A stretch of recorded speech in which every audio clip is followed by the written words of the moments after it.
ನಮಸ್ಕಾರ ಎಲ್ಲರಿಗೂ welcome back. ನಾನು ಮಂಜು, ನೀವು ನೋಡ್ತಿದ್ರಿ ಮಂಜು ಸ್ಟೋರೀಸ್. ಫ್ರೆಂಡ್ಸ್, ನಿನ್ನೆ ನಮ್ಮ ಭಾರತ ತಂಡ ಸೌತ್ ಆಫ್ರಿಕಾ ವಿರುದ್ಧ ಭರ್ಜರಿಯಾಗಿ ಜಯ ಸಾಧಿಸಿದೆ ಅಂತ ಹೇಳ್ಬಹುದು.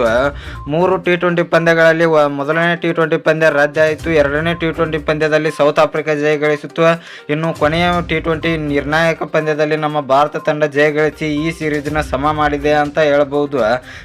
ಈ ಪಂದ್ಯದಲ್ಲಿ ನಮ್ಮ ಭಾರತ ತಂಡದ ಎಲ್ಲ ಆಟಗಾರರ ಪರ್ಫಾರ್ಮೆನ್ಸ್ ಹೇಗಿತ್ತು? ಇನ್ನು ಈ ಪಂದ್ಯ ಮುಗಿದ ಮೇಲೆ ಸೂರ್ಯಕುಮಾರ್ ಯಾದವ್ ಅವರು ಒಂದು ಹೇಳಿಕೆಯನ್ನು ಹೇಳಿದ್ದಾರೆ. ಹಾಗಾದರೆ ಅದು ಏನು ಅಂತ ನಾನು ನಿಮಗೆ ಈ ವಿಡಿಯೋದಲ್ಲಿ ತಿಳಿಸ್ಕೊಡ್ತೀನಿ. ಅದಕ್ಕಿಂತ ಮುಂಚೆ ನೀವೇನಾದರೂ ನಮ್ಮ ಚಾನಲ್ಗೆ ಹೊಸಬ್ರಾಯಿದ್ರೆ ತಪ್ಪದೆ ಸಬ್ಸ್ಕ್ರೈಬ್ ಮಾಡಿ, ಹಾಗೆ ಪಕ್ಕದಲ್ಲಿರೋ ಬೆಲ್ ಐಕನ್ ಪ್ರೆಸ್ ಮಾಡಿ, ಆಲ್ ಸೆಲೆಕ್ಟ್ ಮಾಡಿ.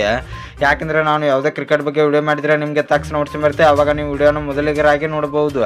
ಸಬ್ಸ್ಕ್ರೈಬ್ ಅನ್ನೋದು ಸಂಪೂರ್ಣ ಉಚಿತ. ವಿಡಿಯೋ ಕೆಳಗಿನ ಬ್ಲ್ಯಾಕ್ ಟನ್ ಇದೆ, ಮಾಡ್ಕೊಳ್ಳಿ. ಇನ್ನೂ ಥರ ಮಾಡಿದೆ ವಿಡಿಯೋ ಶುರು ಮಾಡೋಣ ಬನ್ನಿ. ಇನ್ನು ಫ್ರೆಂಡ್ಸ್, ನಿನ್ನೆ ಭಾರತ ತಂಡ ಬೆಂಕಿ ಪರ್ಫಾರ್ಮೆನ್ಸ್ ಅನ್ನು ನೀಡಿದೆ ಅಂತ ಹೇಳ್ಬೋದು. ಸೌತ್ ಆಫ್ರಿಕಾವನ್ನು ಧೂಳಿಪಟ ಮಾಡಿದ್ದಾರೆ, ಅದು ಕೂಡ 106 ರನ್ಗಳಿಂದ ಜಯ ಗಳಿಸಿದ್ದಾರೆ ಅಂತ ಹೇಳ್ಬೋದು. ಇನ್ನು ಫ್ರೆಂಡ್ಸ್, ನಮ್ಮ ಭಾರತ ತಂಡದಲ್ಲಿ ಯಶಸ್ವಿ ಜೈಸ್ವಾಲ್ ಓಪನರ್ ಆಗಿ 60 ರನ್ ಅನ್ನು ಸಿಡಿಸುತ್ತಾರೆ. ಶುಭ್ಮನ್ ಗಿಲ್ ಅವರು ಔಟ್ ಆಗುತ್ತಾರೆ. ಇನ್ನು ಸೂರ್ಯಕುಮಾರ್ ಯಾದವ್ ಅವರು ನಾಯಕನಾಗಿ ಶತಕವನ್ನು ಸಿಡಿಸುತ್ತಾರೆ ಅಂತ ಹೇಳ್ಬೋದು.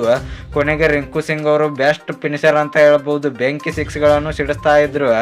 ಇನ್ನು ಫ್ರೆಂಡ್ಸ್, ಈ ಪಂದ್ಯದ ಬಗ್ಗೆ ಸೂರ್ಯಕುಮಾರ್ ಯಾದವ್ ಅವರು ಗೆದ್ದಿದ್ದರ ಬಗ್ಗೆ ಏನು ಹೇಳಿದ್ದಾರೆ ಅಂತ ನೋಡಿದರೆ, ಸೂರ್ಯಕುಮಾರ್ ಯಾದವ್ ಅವರಿಗೆ ಮ್ಯಾನ್ ಆಫ್ ದ ಪ್ರಶಸ್ತಿ ಸಿಗುತ್ತದೆ. ಇದನ್ನು ನಾನು ರಿಂಕು ಸಿಂಗ್ ಅವರಿಗೆ ಕೊಡಲು ಬಯಸುತ್ತೇನೆ ಎಂದು ಸೂರ್ಯಕುಮಾರ್ ಯಾದವ್ ಅವರು ಮಾತನಾಡುತ್ತಾರೆ. ಅಷ್ಟೇ ಅಲ್ಲದೆ T20 ವರ್ಲ್ಡ್ ಕಪ್ಗೆ ವಿರಾಟ್ ಕೊಹ್ಲಿ ಮತ್ತು ರೋಹಿತ್ ಅವರು ಇರುತ್ತಾರೆ ಅಂತ ಹೇಳಿದ್ದಾರೆ. ಸೂರ್ಯಕುಮಾರ್ ಯಾದವ್ ಅವರು ವಿರಾಟ್ ಕೊಹ್ಲಿ ಮತ್ತು ರೋಹಿತ್ ಶರ್ಮಾ ಅವರು T20 ವರ್ಲ್ಡ್ ಕಪ್ ಅಲ್ಲಿ ಆಡುತ್ತಾರೆ ಅಂತ ಹೇಳಿದ್ದಾರೆ. ಇನ್ನು ಫ್ರೆಂಡ್ಸ್, ಕುಲ್ದೀಪ್ ಯಾದವ್ ಅವರು ಕೂಡ 5 ವಿಕೆಟ್ಗಳನ್ನು ತೆಗೆದುಕೊಳ್ಳುತ್ತಾರೆ. ಇನ್ನು ರವೀಂದ್ರ ಜಡೇಜಾ ಅವರು 2 ವಿಕೆಟನ್ನು ತೆಗೆದುಕೊಳ್ಳುತ್ತಾರೆ. ಇನ್ನು ಫ್ರೆಂಡ್ಸ್, ಈ ಪಂದ್ಯದ ಬಗ್ಗೆ ನಿಮ್ಮ ಅಭಿಪ್ರಾಯ ಏನು ಎಂಬುದನ್ನು ಕಮೆಂಟ್ ಬಾಕ್ಸಲ್ಲಿ ಕಮೆಂಟ್ ಮಾಡೋದ್ರ ಮೂಲಕ ತಿಳಿಸ್ಕೊಡಿ. ಇನ್ನು ನಿಮಗೆ ಇದೇ ರೀತಿ ಕ್ರಿಕೆಟ್ ಬಗ್ಗೆ ವಿಡಿಯೋಸ್ ಬೇಕಾದರೆ ನಮ್ಮ ಚಾನಲ್ ಲೈಕ್ ಮಾಡಿ, ಶೇರ್ ಮಾಡಿ, ಸಬ್ಸ್ಕ್ರೈಬ್ ಮಾಡಿ, ಬೆಲ್ ಐಕನ್ ಆನ್ ಮಾಡ್ಕೊಳ್ಳಿ. ಕ್ರಿಕೆಟ್ ಬಗ್ಗೆ ಜಾಸ್ತಿ ಅಪ್ಡೇಟ್ಸ್ ಬರ್ತಾ ಇರುತ್ತೆ, ಅದಕ್ಕೆ ಸಬ್ಸ್ಕ್ರೈಬ್ ಮಾಡ್ಕೊಳ್ಳಿ. ನಮಸ್ಕಾರ ಫ್ರೆಂಡ್ಸ್.